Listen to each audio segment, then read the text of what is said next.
Hoje vamos falar sobre posição relativa entre duas circunferências, tá? Então, a posição relativa é o que? A posição, a distância, né? Entre o centro de uma circunferência até o centro da outra circunferência. Então, eu tenho aqui circunferência 1, circunferência 2. O raio da circunferência menor e o raio da circunferência maior. A distância entre os dois centros, que é daqui, né, até o centro da C2, é maior se eu somar o raio da primeira circunferência e o raio da segunda circunferência. Então, com isso, a distância é maior. Quando isso acontecer, é circunferência externa, tá? Elas não têm ponto em comum, tá? As duas distantes, pro lado de fora, né? 2. Circunferência tangente externa. Então, tangente externa é o que? Ela tem um ponto em comum, ela tem um ponto aqui, aí ela tem o R, o raio da primeira circunferência, e o raio da segunda. Chamei aqui de Rzinho e Rzão, tá? Então, a distância entre os dois centros é igual que se eu somar o Rzinho e o Rzão, tá? É igual, pode ver, ó, a distância, né? Ela é igual. Então, eu somo o Rzinho, o Rzão, eu tenho a distância. Quando isso acontecer, é tangente externa, tá? Tangente, ela encosta, ela tem um ponto em comum, né? E ela está para a parte de fora. Agora, tangente interna. Tangente interna, eu tenho aqui, ó, a circunferência 1 e a circunferência 2. Ela tem um ponto em comum, né? E aí a outra circunferência está dentro dela, mas ela tem um ponto em comum aqui.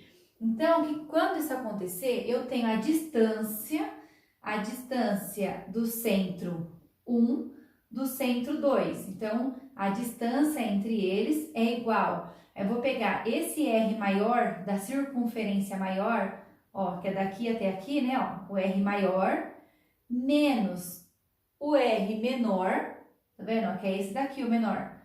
Se eu fizer R maior menos R menor, eu tenho a distância, tá? A distância entre os centros. Então, aqui, a distância é igual a R maior menos R menor.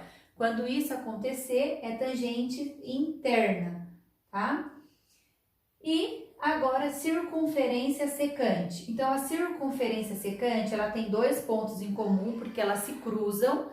E eu tenho aqui, ó, o centro da circunferência 1 e aqui o centro da circunferência 2.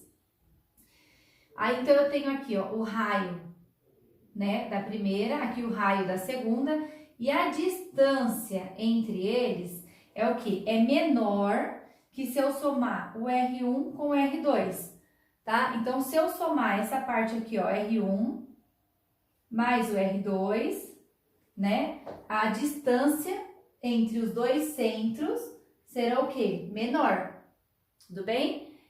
Vou passar mais dois casos. Continuando, gente, agora temos aqui as circunferências internas.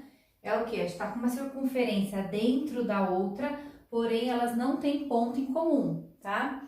Elas não encostam, não tangencia, ela tá uma dentro da outra. Então, eu tenho aqui o raio da primeira, que está em vermelho aqui, né, da circunferência vermelha, e o raio da preta, que está aqui em preto, tá? Então, eu tenho aqui, ó, dessa distância do raio vermelho até a extremidade da circunferência, tá? Desceu, aí é o raio maior. Aí eu tenho o centro da circunferência aqui menor até a extremidade dela, então, ó, o raio menor, tá? Rzão e Rzinho. A distância entre os dois centros vai ser menor que Rzão menos Rzinho. É menor, porque, ó, eu tenho aqui o Rzão, eu tenho o Rzinho, né? Elas não encostam, tá? Não encostam. Então, eu tenho esse espacinho aqui, né, ó, entre elas. Então, elas não encostaram. Então, por isso que eu falo que a distância entre um centro até o outro é menor que o raio da circunferência maior menos o raio da menor. Então, ela se classifica como circunferências internas. E por último aqui, circunferências concêntricas é o que? Tem uma circunferência dentro da outra, mas na mesma posição, tá? Tipo, o centro é o mesmo. Então tá aqui, ó, eu tenho a circunferência 1, a circunferência 2. Então eu tenho aqui, ó, o raio, né, da primeira, do pretinho aqui, então vai até a extremidade, e o raio da maior. A distância entre os dois centros é igual a zero, porque está um sobre o outro. Então, quando isso acontece, é circunferências concêntricas, tá? Bom, é isso, espero que vocês tenham entendido. Beijos e até a próxima aula.